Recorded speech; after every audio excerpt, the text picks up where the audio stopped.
Entre tota l'oferta turística de la Comunitat Valenciana, a la Fira Internacional de Turisme, FITUR 2017, trobem per primera vegada Catarroja, una localitat amb un gran potencial. El que tenim és un port, sobretot, un port a l'Albufera, que ningú més té, perquè efectivament és el port més antic de l'Albufera, el que té més barques i el que té una més llarga tradició al llarg de tot el parc natural, i és això el que volem potenciar. A banda de tot el que envolta el port, la Marxal amb els camps d'arròs, tenim els motors i tenim moltíssima sort perquè tenim també el Museu Etnològic en dues barraques que són competència de la Diputació i que hem aconseguit que a partir d'ara formem part del Museu Alfons el Magnànim. Tenim també l'Escola de Capatassos Agrícoles, l'única escola de capatassos agrícoles que hi ha en tot el País Valencià.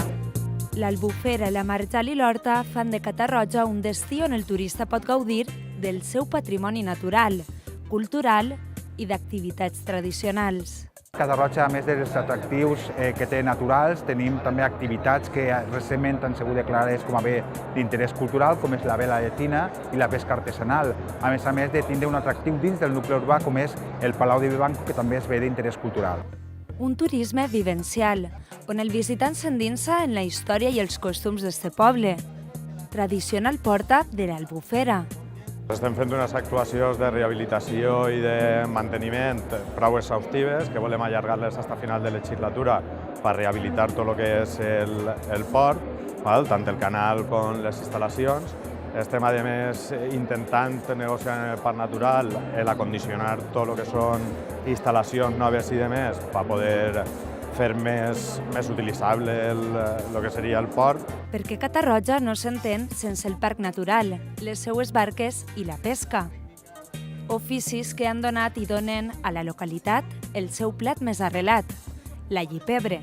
La clau del plat és un peix tan ric i tan fi com l'anguila, i en l'època del segle XIX, quan l'Albufera hi havia una economia de a veure el que n'hi havia s'havia de menjar, l'Albufera era rica en anguiles i es feia aquest plat, que la traducció al castellà és allipebres, ajo i pimentón. Aleshores porta això, porta aliments que n'hi havia en totes les cuines de l'Horta Sud, de la Marxal, en especial de Catarroja, i sobretot l'anguila, que és que qualsevol plat que tu facis en anguila està bo.